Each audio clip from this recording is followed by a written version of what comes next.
Smith with us today. Karl is the founder, is that right? Certainly chief trainer of the UK Hypnosis Academy. And I met Karl on an incredible marketing conference where you get to meet all sorts of really interesting people. And we had a very fun evening, didn't we, discussing all sorts of things. And I thought, you know what? I love what Karl does, and I love the way he does it. And it ties in beautifully with the things that I do as well. And I thought, well, hey, let's bring another idea in. So welcome, Karl. Thank you very much. Hello, hello, hello. Now, hello to everybody who's joining us. And obviously, questions in the chat. If you listen to us, feel free to ask questions. We can always ask Karl later on and get him to get his answers back to you as well. And if you're watching on the replay again, put your questions in and we will find out any answers from Karl. Karl, tell us a little bit about the Academy and also about your story, because I know it's absolutely fascinating. Lumpolly's around anymore. Not that your holiday agent will send you to. I've been to all those places before. And then done all that, and then I applied to join the police all the way into firearms onto firearms trainer, firearms, then into 6. I just finished duty. It was 3 minutes past 7, and I just got home. I got home early that night. Somebody relieved me early. Control of their car. To be brutally honest, I thought somebody had lost control of their car, and I ran over, went to the driver, wrapped my hand around the seatbelt, started punching him, trying to get him to stop. He wouldn't stop. The car fell down. I got trapped underneath the car, and then I was dragged underneath the car, time underneath the road. Then I popped out from the front wheel, and then I my neck, my shoulder, my forearms had fractures in them and stuff like that. There was loads of bits going on. So I went on a little bit of a recovery to try and get fit, and they gave me a thing called tramadol. And tramadol, if anyone's ever had it before, if you've ever, and just trying to get over it that way, and it weren't working. I then started to realise I was becoming really addicted to the drug. I wanted more drugs and all this. My nightmare was only just beginning. So my physical body had fixed, but my emotive body was now about to was coming up. And it wasn't just about the car accident. It was things like being involved in things in Iraq, being involved in things in Northern Ireland, being involved in, just controllable, like Mount Vesuvius of shit just flying out at me from very alpha male jobs, military and then firearms and all that type of stuff. And I'd always seen it, it's all well and good now, talking now, but 15 years do that type of stuff. So I agreed to go to the counselling, and to be quite honest, it made it bloody worse. Honestly, I'm at a point of nearly suicide. I think it really did. For those people who don't know, counselling is a cognitive talk therapy where we talk, because a load of visceral rubbish. CBT is it's like me putting you on a horse, it throwing you off, and then me saying get the bone and smash all your nerves up. So what happens is with CBT is about desensitization. So what happens is long story short, is it's about just smashing you up until eventually you just go, I'll give in. That was my experience. And then somebody said to me, there's a thing called neuro-linguistic program, and I do hypnosis. And I went, what's that? And I said, well, I know what hypnosis is, and I ain't quacking like a dog and shitting like a sheep and all that type of stuff. I'm not doing all that. And he went, no, it's not hypnosis. So I said, well, I'm from Great Yarmouth. That's why I was told people I'm from Great Yarmouth, because I was like, well, I remember Ken Webster, anyone at Yarmouth, and he's a stage hypnotist. Now he's been up in Blackpool for like 20 odd years now, I think it is. But the long story short is that was my first experience of hypnosis. And I said, I'm not doing that. I'm not doing that shit. I've been to hypnosis shows. I'm not doing that shit. Mentally, I just couldn't fathom it out myself. And he put me into like what I now know to be a light trance. And Jesus Christ, it was just like Mount Vesuvius of just all the shit coming out in a wanna. And it literally just kept pouring out and pouring out. And that's what we now know to be free hypnosis. He never asked me what it was, because what our brain tells us and what our mouth tells us are two different things. That's why they don't work for me. Is that with hypnosis itself, it gives me a direct line to the science to this. But on the same token, I started to learn hypnosis, and then it saved my life in some respects. So I literally built myself a little office, got myself a little office, and called myself Karl Smith Hypnotherapy, which is still getting presentations about working with military and emergency services personnel. Made myself a little bit of a name, developed my skills, and then 10 years down the line, here we are. I'm teaching all over the world, and apart from this year, where we've got coronavirus on at the moment, I've taught. I actually went round the world. I did a round the world gig, so I left London, went to Oman, went to Dubai, flew from Dubai to Melbourne, Melbourne to Sydney. These are teaching, by the way, not just me doing stopovers. So I was teaching there. So I'm Melbourne to Sydney there, and then I flew from Waikiki from Hawaii to LA. I worked in Hollywood with some famous pop stars and actors. I then flew from Hollywood to Las Vegas, where I presented at the largest hypnosis convention in the world, over 1,000 people there. Teaching at Heathrow. So I landed at Heathrow. 2 days later, I was teaching in Heathrow.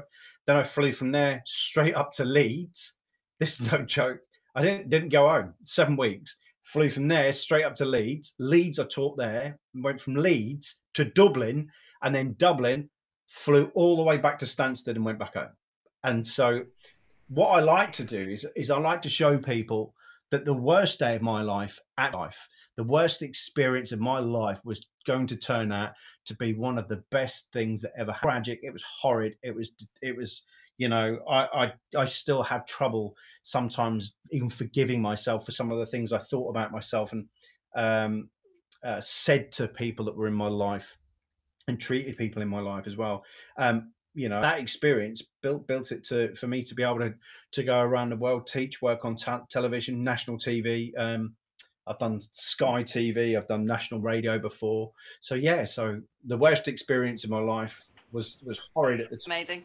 And I just love the fact as well that if people watching this, and we are having some technical difficulties at the moment, so I'm not entirely sure. I know we're still live on YouTube, but we might not be live on Facebook right now. So probably people could be watching this on the catch up now. But if anyone is watching this and thinks things happening to me and I'm really worried about that, I mean, one of the ways that I think is great is if you can reframe it into, well, do you know what could you actually learn if something like that happens? What could that be one of those pivotal moments in your life when actually you got to do something different, and maybe that will to look back and think, actually, wow, what an incredible experience. Well, not experience, but what an incredible moment that just changed it, like catalyst, isn't it? It just changes everything. Massive catalyst. I mean, to be quite honest, I mean, I specialize in talking about post-trauma, trauma, and anxiety now. That's my life. I mean, I can do the other bits and bobs like gastric bands, weight loss, all that type of stuff. I can do that. That's 10 a penny. But my pure love's about post-trauma and working with people with post-trauma, and I think that coming from that background, having the skill set I've got with hypnosis and hypnotherapy and NLP and change work and all the other stuff that I do as well is you know, just gives me such a lovely career now that, you know, that it just I don't even consider going to work anymore. But that moment that you can, even at that worst point in your life, still gain something positive from it, whether it be personal development, whether it be financial, or whether it be emotive. You know, there's something you can always gain out of something that's negative, and I did. It took me some time, don't get me wrong, it took me some time to realize that, but even now I bring that forward into this part of life. Like, I'm normal, I have things going on in my day-to-day life, you know, separating with my partner and all that type of stuff, but I still think of it, yes, it was horrid and it's disgusting, what, you know, it's horrid what's going on, but on the same token, I know there's light at the end of the tunnel, and I still use that as that there is light at the end of the tunnel. And I know it's an old cliche, but you really have got to look at it like that. Then what can I gain out of this? What can I develop myself from, and stuff like that? And that's the key thing. Exactly. And you know, I've done loads of these Q&As recently, and I love doing them with people like yourself that have had real adversity or real things going on in their life, or they've really pivoted and changed what they did, because 9 times out of 10 it is because something happened that made them do it. Because a lot of the time, even if we're uncomfortable, we'll sit in that kind of, it's like how you boil a frog, isn't it? You know, you put it in cold water and then you gradually increase the temperature, and it's a bit uncomfortable, but it can cope with it because it's just a little tiny change, isn't it? And then suddenly it gets to a point where the water's so hot, it's got 2 options: it either jumps out or dies. And it's that, isn't it? It's that pivotal moment of something will happen, and it's change or die. I mean, and quite literally sometimes in that moment, you know, I mean, even some of the things you were talking about, that was literally the try something different or that's it kind of moments. And it doesn't have to be that big, but why would you wait for it to get to that? Why, if you're not comfortable, would you not just do something now? You know? Well, I firmly believe as well. I mean, some people might class it as woo-woo, and I'm not spiritualist. I'm not religious in any way, but I still firmly believe that I still believe something happened that night for a reason. It was telling me you're in the wrong shitty job. And why that boy turned up at my house, I will never know. And he was off my patch. I was 24 miles away from work, 24 miles away. And he was he was 4 miles away from my police station. That's how close he was to the police station. He had nothing to do with me, just lost control of it. The sad story about it is, the real sad story is he'd been at a funeral all day. At a funeral wake, his auntie's funeral. She'd been involved in a car accident which killed 3 teenagers and 2 other people, and they were burying her, and obviously he just took her car and just lost control of it. He was looking for more drugs. That's what he told police later on. He was going out to buy more drugs, and he was pissed, and when he hit a dual carriageway, he shit himself. And the long story short is he just turned right, turned left, and parked his car in the front of our house, and simple as that, really. And so the thing is that you're able to talk about this now without emotion, without, going back into it. And I always say to people, look, you can't get stuck in that story. Like, it happened, but every time you go back to it, you relive it, don't you? Like, well, that is still wired the way that it is. Every time you go back, you relive the emotion of it, you relive things. So tell us a little bit about how changing stuff means that you can sit there and tell us about this hugely traumatic thing quite happily without, I can feel it, I can tell there is no emotion. It was like, this thing happened, that thing happened, and it's not really great, but actually, do you know what, like, I view it in a different way now. And you can do that without going back into the story and woe is me and all these problems and getting worried about it and anxious about it and all that stuff coming back up again. So tell us what it is that means that you can do that. So your subconscious, unconscious monkey brain, the bit that fires off the fight, flight, freeze mechanism. There's a simple way of doing it as well.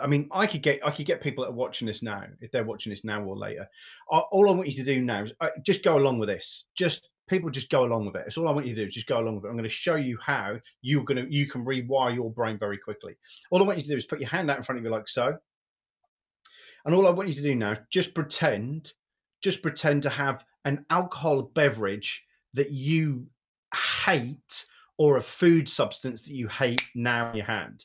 And all I want you to do now is just bring it up to your nose and just imagine what it feels like now to put whatever it is in your mouth. Just imagine having that, whatever it is, sticking that worst flavor in your mouth now. There you go. 3, 2, 1. Okay. And stop doing it. And if you did do it, you'll probably notice what was going on there with Jenny. And if you didn't, I want you to go have a look at it now. It's the same. I can do it this way as well. If you put your hand in front of it, I can just go, just imagine I've put a big warm poo on your hand now. Right? And people sit and go, why did you do that? Because I'm looking for a reaction. I'm looking for, but when we look at it, there is nothing in our hands. There is nothing there. There is nothing there. And the key thing about it is that your brain cannot tell the difference between reality and its imagination. So what we just saw there, if I get you to get that imaginary drink and do that, is your imagination overriding your intellect. And if there's conflict between the emotion, which is your reality, your creative side, and reality, the emotion will always win. So if there's conflict between the emotion and the intellect brain, the emotion will always win. It's the same as when you're riding a horse, you've been flicked off. I work with professional show jumpers and stuff like that. When they get flicked off a horse, then the next time they have to get back on the horse and go back to that jump. It's that it doesn't worry. It doesn't matter that the other jumps were bigger. It doesn't matter that the other jumps were wider. It's just this shitty little fence was the one that caused me so much last time. It's the association with it. So, and that's a key thing about it as well, is that I was actually working with somebody who wouldn't buy brown horses because the first time that she rode a horse, she got kicked by a brown horse. So she refused to buy them. Then I worked with her and then she realized that it's got nothing to do with brown horses. Now, to us, that might seem pathetic, but to her, to her fight, flight, freeze mechanism, it was, no. Last time you went near a brown horse, it did something nasty. Last time you went to that jump, you did something nasty. So can I just stop you there, because that is so key, and I just want to expand that so that people can understand it a little bit more as well, to help people even more. Is so I get this all the time, and one of the real things that we get all the time is in that situation it's a brown horse, but we get all the time someone saying to us, oh, my horse doesn't like fillers, or my horse doesn't like trachanas, or it doesn't like ditches, or it doesn't like red jumps, or it doesn't like the judge at sea, or whatever it is. And actually it's not. It's because something once happened and you associated those things. Yeah. Your brain goes, oh, there's that thing again, it's not going to like it. So you then tell your horse, it's not going to like it. It picks up on it. Yeah. And then, and I'll let you carry on explaining this in a moment, but I just wanted to expand this for people to understand. It's not that your horse doesn't like fillers, right? It's that you now react to a filler thinking it doesn't like fillers. So it now reacts to you reacting to it. So carry on, Carl, but I just wanted to expand that because I get this all the time. And it's like, you know, yeah, we can do something about it, but let's just get over the fact that, okay, you may have a horse that doesn't like something, fine, but most of the time it's you telling them they're not going to like it. Yeah. So carry on. So for instance, this is the way that I see the inner part of your brain. There's a part called the amygdala that sits behind the nose, and it sits there going fight, flight, freeze, fight, flight, freeze, fight, flight, freeze. Fight, we're going to fight it physically or verbally. Flight, we're going to run away from it, or freeze, we curl into a ball. And you see that with horses. I was at a horsey event just before this kicked in. It's either going to fight something, it's going to flight it, run away from it, or it's going to freeze. And what was quite interesting is that one of the jumps, I go to horse events where I live in Suffolk. There's big, where I am in Rendlesham, in and around the Woodbridge area. There's big things up here. But I went to the horse event. It was quite interesting actually, how many horses froze and threw the riders over because the water. They had to jump in the water, and it was like, oh, I'm not getting in that because I don't know how deep it is. Or it would try to cheat and try to go round it or do whatever. But that's part of the fight, flight, freeze mechanism. It doesn't matter whether you're a human or a horse or a donkey or a dog or whatever. We've all got it built in. But on the same token, your brain does this fight, flight, freeze, fight, flight, freeze. Then, like with the horse or the rider, it's a fight, flight, freeze. Shit, we're coming up to a fence now. Well, we're getting bigger. It's getting bigger. So what it's doing now is it's getting ready. Then all of a sudden, it gets to the fence and goes, "Oh, hang on a minute, I don't like that. It's got some water behind it." Bang!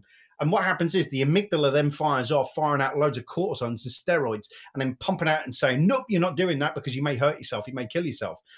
So the object of that is to preserve and protect you. But sometimes actually it does too much. So the preserve protect side of things. So that fight, flight, freeze mechanism is really important. So if you can find out whether you're in, or your horse or your donkey or whatever it is in fight, flight, freeze, then you can figure out how to nurture that out as well.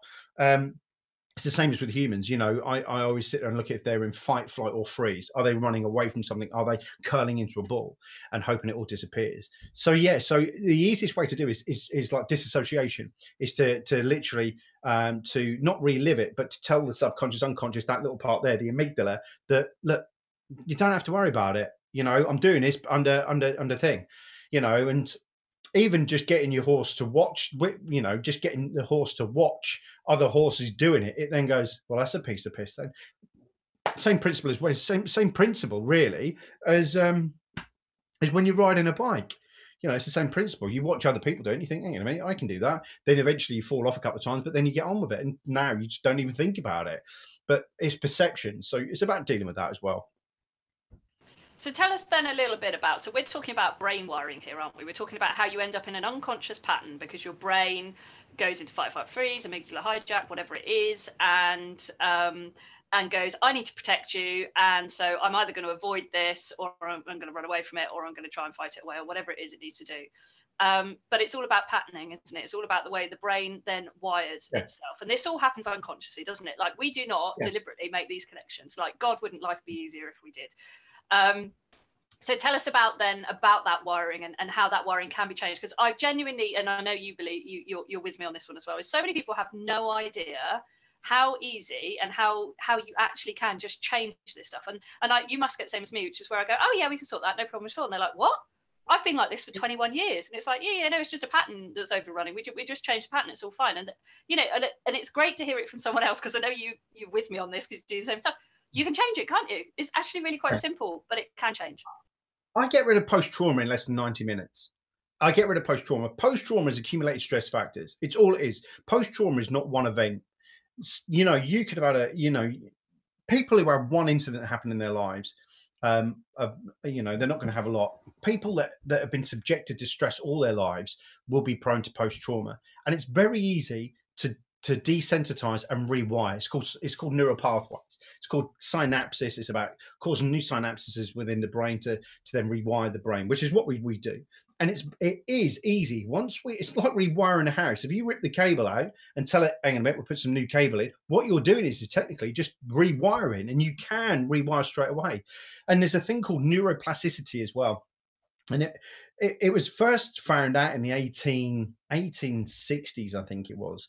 about people that were getting injured. And one story in particular is where a man was blowing up, they were blowing a mine for gold. And the long story short is he left a pole in the ground. It blew out, went straight underneath his chin, popped out the side of, out the front of his head. And caused loads of damage. They removed the pole, but what they noticed is that the prefrontal cortex had been damaged. But what had happened was that he became more aggressive. Whereas if he was a nice person, this, that, and the other, he became aggressive. But what they did notice is that his brain then started to rewire itself, and it then started to do different things in different ways. So whereas it was failing in one area, as it went to rewire itself, it will rewire itself straight away. It can, you know, it's very adaptable, the brain. And if something happens to it, it will try to figure something out. There's a book by, I can't remember what it's called now, Peter Deutsch, Neuroplasticity, about a lady that had a stroke, and she agreed in her will that she would be part of medical trials if something like this ever happened, and it did happen. And she had a stroke, completely utterly debilitated. So what they did is this sounds really cruel, but it really did help the world of science, is that her brain always knew all the way along, I've got to survive, I've got to survive, I've got to survive, I've got to survive. So what they did is they laid her on the floor, and she couldn't do anything. They then put a glass of water in front of her and left her there in a position that she could see the water. Over the next few days, over the next few weeks, her brain rewired it to be able to slowly just move towards it until eventually they built it and built it and built it until eventually she made a really good recovery. I wouldn't say a massive recovery, but she made a recovery where she could move her legs, move her arms, and do that type of stuff, because the brain went, hang on a minute, that bit of the brain's damaged. I'm now going to go do this. I'll shortcut it and go that way. And yes, it will cause other problems in other areas, but on the same token, it will rewire, and you can rewire fears, phobias, anxiety, stress and strains, and post-trauma out straight away. Simple as. And those people who think that they've got issues and problems that they can't get rid of, you can. And that's always key as well. So you can rewire the brain. There's no two ways about it. I do it on a daily basis. Yeah, it's bread and butter, really, isn't it? That's what I do. And yeah, you must find the same thing as I do. Someone comes to you and they go, oh, da da da, and you go, yeah, right, we saw that, and they're like, what? No, it can't be that easy, surely. It's like, yeah, it's like an actual brain surgeon knows exactly where to go in, do it, take it, do their thing, and do that. And they go, yeah, I can go in your brain. Or a heart surgeon, yeah, I can give you a double bypass. That's no problem. Like, okay, there's some challenges along the way potentially, but actually, I know how to do that. I can do it. And people are like, whoa, but it's just knowing how, isn't it? It's like with anything. If you know how, it's easy. Yeah. You watch an amazing rider, and they make it look easy, don't they? You know, it's beautiful. Like, especially in dressage, they don't look like they're moving, and it literally just looks like sitting there and doing nothing. Now, we as riders know that's absolutely not the case. And yeah, it's because they're so skilled at it. And when you're really skilled at this stuff, it's like you just know which tool to go in and do what and do where, and you do it, don't you? Yeah. So, you know, trying to get people to believe this can be done is half the battle won, isn't it? Because as soon as you believe you can change, you're ready, aren't you? Yeah, absolutely. Yeah, and that's the sort of thing. I get people that are dragged here by their mums and dads, kids that are dragged here, and the kids are going, I'm not doing it. And mum's going, yes, you are. There's no point doing it. I sit there straight away. They're not interested. When you say, yes, I want to change, that's when it will change. And I had to do that decision in my life. I had to make a conscious decision in my life. Is this what I want? Yes, I want to change. Do I want change now? Yes, good. And then that's when I went on this little mission to find out more about hypnosis and all those type of things there. So yeah, you've got to be in the right frame of mind to do it. But yes, change is very easy once you agree to it. The wonderful thing I love is that I do a 30-minute discovery call with someone first. I get 30 minutes for free, and we have a chat about things. And if I decide they want to change, if they don't want to change, if I don't think they do, they're not having it. It's as simple as that, because there's no point working with them. Then before we get our first session, I go, so what's changed then? And they go, oh my God, it's amazing. This, and this. And we haven't even done anything yet. And it's like, no, because your brain has started doing it already, hasn't it? It's decided to make that change. So tell us a little bit more about the power of the brain in that respect then, and what it can do. And in beliefs, the idea is that, and it comes back to that lemon phase again, because we've got to realize is that the brain can't tell the difference between reality and imagination. It can't. So if I sit here and I do that, I say, drink some neat gin, or drink some, drink this black, whatever it is, eat this corned beef, whatever it is, your brain can't differentiate. So, if I told you to eat a bar of lard now, just imagine what it feels like to bite into a lard and ram it up in the back of your throat. It's no lard. There is no lard. But look what your face is doing now. There is no lard. There is no lard. There is no just gin on its own. There isn't, mind you, I don't mind gin on its own. No, I'm not joking. But you know, just your brains can't differentiate until the intellect goes, hang on a minute, like that. So it's the same principle for beliefs. If the brain is geared up and is in the right place at the right time, you will change. There is no two ways about it. And it's about getting that conflict between the emotion and the intellect brain to work together and symbiotic and work that way. And I think it's key that people hold on to stuff. They love holding on to shit. They love it. Oh, I've got this fibromyalgia. And, oh, I've got, look, whatever, right? Fibromyalgia you can get rid of within hours. You know, people choose to hold on to it because they're in shit Facebook groups, listening to people's either whining and moaning about how bad it is. It's like post-trauma groups. I leave post-trauma groups now because they're full of people who love to swim in their own shit. I love it. Oh, I did this. And they love to whirlpool around. And they're not in the right place to change. They're not the right ones. Because if you go in there and you say to somebody with post-trauma, I can get rid of that in probably 90 minutes or have a good smash of it, you will become a hate figure. You will become a hate figure. I've had so much of that. I learned that very early in my career, that I have a skill set to help people with trauma and post-trauma. You reach out to people that have a strong identity. This is mine, and I am post-trauma. I am anxiety. I am, and they own it. You say you're going to get rid of it. Yeah, they ain't going anywhere. I used to get hate mail. I used to get hate emails, hate Facebook. I used to have trolls.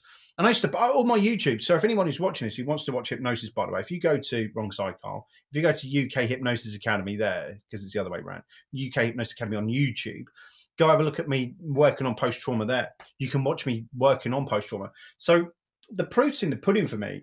I will sit here all day long. I'm sitting in my studio now. I'll record videos with people that have been involved in severe sexual trauma, severe rape, stuff like that. And I won't record unless it's unless obviously they ask me, you know, they give me permission to, so I can use it for training for my students.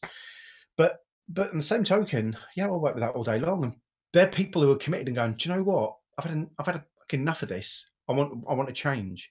And then they see those videos, and that's the key thing that people miss out on, you know. And when unless you're in the right mindset and you're in the right mind frame, some people want to hold shit. They love it. I am. And if you're doing that, they're not in the right mindset. People who go, no, I want rid of that trauma, and I want to get rid of this restless nights, and I want to get rid of these bad nightmares, and I want to get rid of these hot sweats, and I want to get rid of this, and I want to get rid of that. They're ready to go. So coming back to what you said a minute ago about people already done before they walk in the door, that's because you've given them a belief that it can happen. And the power of that is so powerful, isn't it? And what you were talking about there is something I talk a lot about, where, you know, people aren't ready to change because they get what we call a secondary gain, which means they may not like the behavior they're getting or they're doing, but it's serving them in some way. It might be giving them a sense of community, especially in these groups where they all worries me. You know, they're a community together, you know, they're connected. There's a common enemy, you know, and it might be you. But, you know, and I get the same thing. If I say it's not your anxiety, you feel anxiety. And I get people saying, how dare you say that anxiety is real? It's this, it's that. And I'm like, I'm not saying that you don't feel it and it's not real. I'm just saying, please stop calling it your own. Like, stop owning it. Like, you can, if you want to get rid of it, you will. But you don't want to because it's doing something for you. And I am the worst person in the world when I say that. But I'm going to keep saying it. But the thing is, though, is that when you see people saying, I suffer with this, I suffer with that, they own it. They want it. It's part of their identity. They want it. They need it. And the key thing is that you've got to recognize that, well, okay, if you want to own it, when you don't want it anymore, come see me. And they're like, what do you mean by that? I don't want it. Well, stop owning it then. Once you do a couple of reframes, once you start talking about language patterns and about what they're doing and how they do it, simple demonstrations about why they shouldn't say this, then they start to change their mindset. Some will just go, nah, I'm keeping it. I need it. I need it because of this, and this. And they're the people who I just go, fine, thanks very much. Yeah, leave me a shit review on Facebook, but on the same token, don't really care, to be honest. You know, at the end of the day, I've proved my point. I work with thousands of people on a daily, not on a daily basis. I work with thousands of people around the globe, and to be honest, I work with people who want to work with me, not people who want to sit there and be a statistic on my Facebook wall. And I love that, because that really does come from a place of true self-confidence, doesn't it? Like, you know, I was talking about this earlier in the mindset group that I've got and things, and I was saying, look, you know, if you're truly self-confident and you truly believe in things and they are what they are and you are what you are and you're not really bothered about what other people think in a nice, and you're not going to go around being a dickhead, but, you know, like in a nice way, like you can believe that if you want to, that's true for you. And I believe what I believe and that's true for me. You can take it or leave it. There's no kind of need, is there? You don't need validation. No. You don't need someone to say you're good, Carl. You're like, well, yeah, I know I am because I've got the proof. Like, you know, and that's a great place to be, isn't it? Well, the key thing for me is a lot of people, when they're talking about therapy, they sit there and go, what they have to do is they have to make their mind up whether they want therapy. Then the next stage is that what type of therapy do they want? Then they say, right, I'll do cancer and CBT, Reiki, spiritualism, whatever they choose, right? Whatever the path is, right? So, but then they land on hypnosis door. But they're hit with two options. They can have a pink and fluffy, oh, hello there, windy staircases, and we're going to let all these little balloons off with all your shit. Or you can have, right, sit down, shut the fuck up, let's get on with it. And that's me. And that's what gets it done.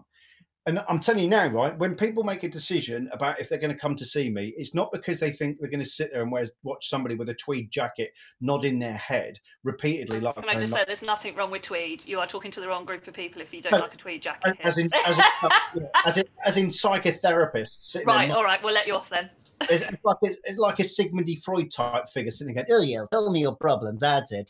That's it. Did your mummy ever give you a kiss at night time? All that shit.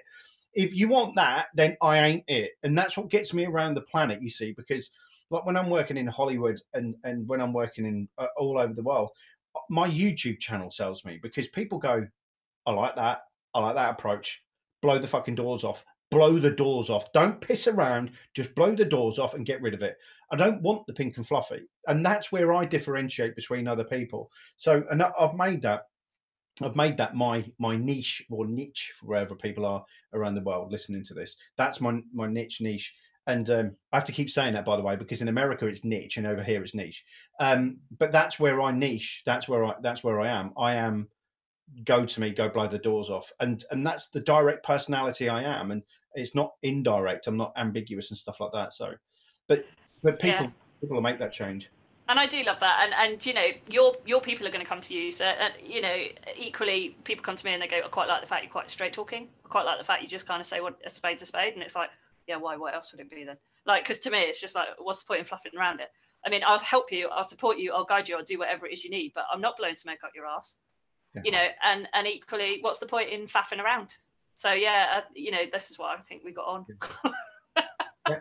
And that's the key thing about it. But change is possible. Change is possible quick with the right person. I'm not saying that change is consistent, as in you can get change very, very quickly. I've had changes within 15 minutes, and I've had other ones where have just gone on for bloody weeks, you know, because it's just something that's going on, you know, and trying to get to the bottom of it all the time. And you know, and that's the way I look at it.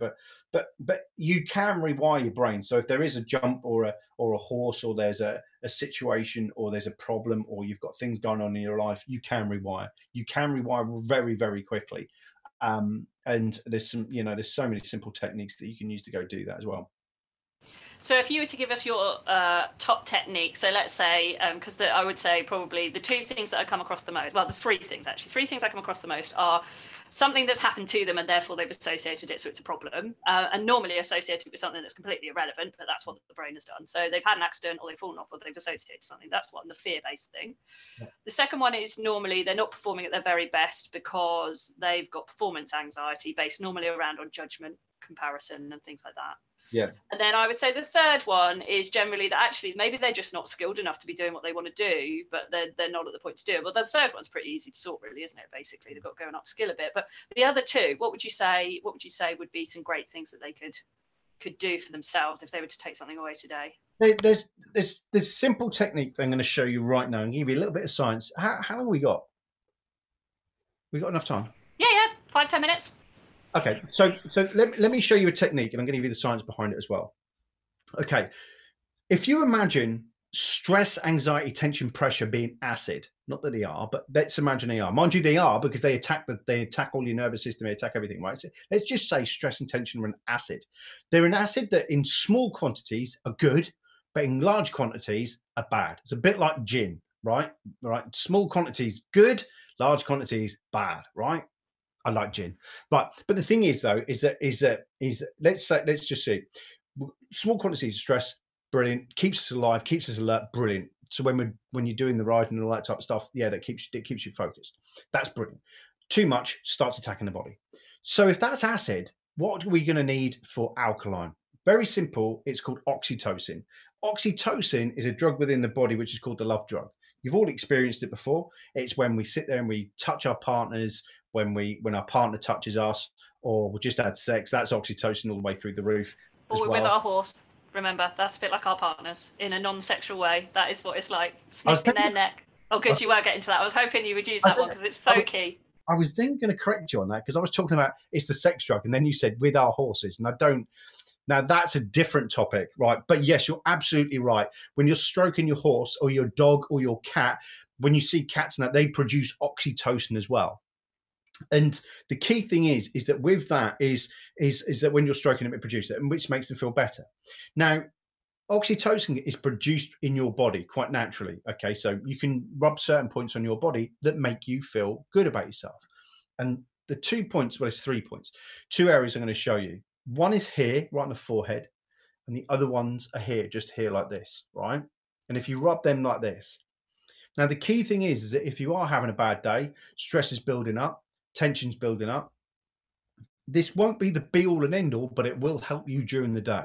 So when people are stressed, let's say something happens to us, what's the first thing that we do? We go, oh, like that. The first thing we do is put our hands on our head. When people have got migraines and headaches, what they do is they rub like that, yeah? And they rub, they push. That's their brain telling them, I need some oxytocin, need some oxytocin, need some oxytocin. So if you sit here and do this and just rub gently, right, and just rub, it's the same as when you go for a facial. When you're having a facial done in a beauty therapist, it's got nothing to do with the product. It's got fucking nothing to do with the product. It's the way that they're rubbing your face. The product's just a rip off. That's all that is, right? And the thing is, right, is that you just sit there like this, right? Could you just sit here like this, doing this, right? When you do this, really gently, and I don't mean like rub it really hard that you come out looking like Coco the Clown. I mean like literally just rubbing it gently like this, right? And if you keep rubbing it like this, and then you can alternate and go up here and just rub gently on your forehead, right? And then literally just come back down to the eyes. But what I'm going to add now is this. Remember, if you tell yourself something, you become it. So if you tell yourself you're shit, you're going to become it. If you tell yourself you can't jump that jump, you won't do it. If you can tell yourself you can't get on that horse because it's too big, it'll happen. Do you know what I mean? So if you tell yourself something, it'll become it.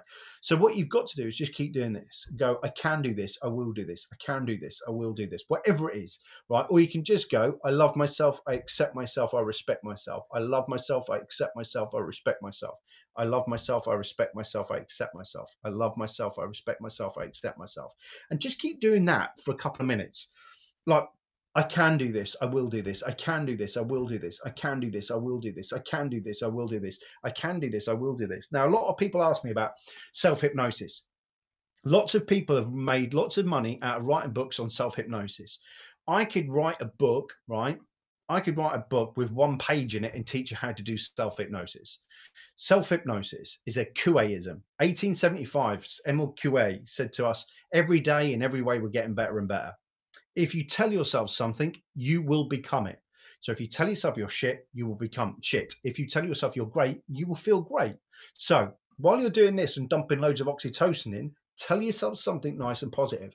I am positive. I am powerful. I am positive. I am powerful. I can do this. I will win this. I can do this. I will do this. I will do this. I can do this. Whatever you choose, which is a powerful influence, and how what you're doing is dumping all of this oxytocin into the back of your brain. And then what's happening is it's starting to learn, oh, I can do this, can I? And that's the quick way of doing it. That's a great way of learning to do stuff like that as well. It's the same with babies when we rub babies' faces, and and cats, they all sit there licking each other's faces. That's causing oxytocin, which then amplifies what's going on in the brain, which is a great way of looking at it. So those points there, I mean, there's tons more. I could sit here and talk about this bloody weeks, but there's these 3 points here. So if you just do that, I can do this, I will do this, I love myself, I accept myself, whatever it is that you need to do, but do it for about 5 minutes. You will notice yourself doing this. I can do this again. You'll feel like really drugged up. And that's because that's the oxytocin being dumped into your system. I've actually felt it by just doing it then. I'll be honest, but an outcome for me is I always bloody yawn after I've been bloody doing that, because I do it all day long. But as soon as I go near my face now, if I go to wash myself at night, I'm like that. Because I'm always doing it. So And the more you do, the more you repeat, the more you focus on, the more it grows. So the more often you're doing that to yourself, as soon as you go to touch that association, isn't it? Your brain goes, oh, here it comes. So you're doing that all the time. Yep. Cool. Okay, so that's amazing. Thank you so much, Karl. We've covered so many awesome bits, and it's so nice doing these Q&As with people that share the same thoughts and beliefs that I do about change, about actually what a simple mechanism the brain can be, because we can't half overcomplicate it. And if you read half of the books out there on brains and mindset and this, that, and the other, my God, you can end up with yourself up your own butt, can't you? All this stuff. And a lot of it is theoretical, and it's useful to know the theory. It's nice to know the theory, but the theory's not going to make change in behavior, is it? So it's useful to know. If you want to learn it, it's great. You're going to go and read some of the books and stuff. It's brilliant, and they're going to help you. But it's not just a case of, oh, well, just think positively and you'll be there. There's some actual brain changes that need to happen, aren't there? Yeah, and it's quite it's what, sorry? It's easy to do as well. Yeah, definitely. And thank you so much for sharing those little hints and tips as well. You're welcome. If anyone wants to ask you any questions or get a hold of you or find out more, what's the best way to do it? You can either contact me via the UK Hypnosis Academy website, so that one there, so the UK Hypnosis Academy. Go to that, and there's a contact box in there, or there's a telephone number at the bottom, 0800 number, which is a free one, which goes straight to my mobile phone at the present moment in time, due to the fact of all this car crash that's going on around us. So yeah, but yeah, if anyone's interested in learning some more about it, then more than welcome to give me a shout. If you're stuck in life, give me a shout out as well. Cool. And if we have any questions that people want answered, we can get hold of you and maybe do another one of these if it's something along the line with another topic. Yeah, that'd be cool. Lovely. Thanks so much, Karl. It's been absolutely brilliant. And I love your positivity, so thanks for bringing some of that along as well. But yeah, just remember, the worst day of your life is probably going to be the best.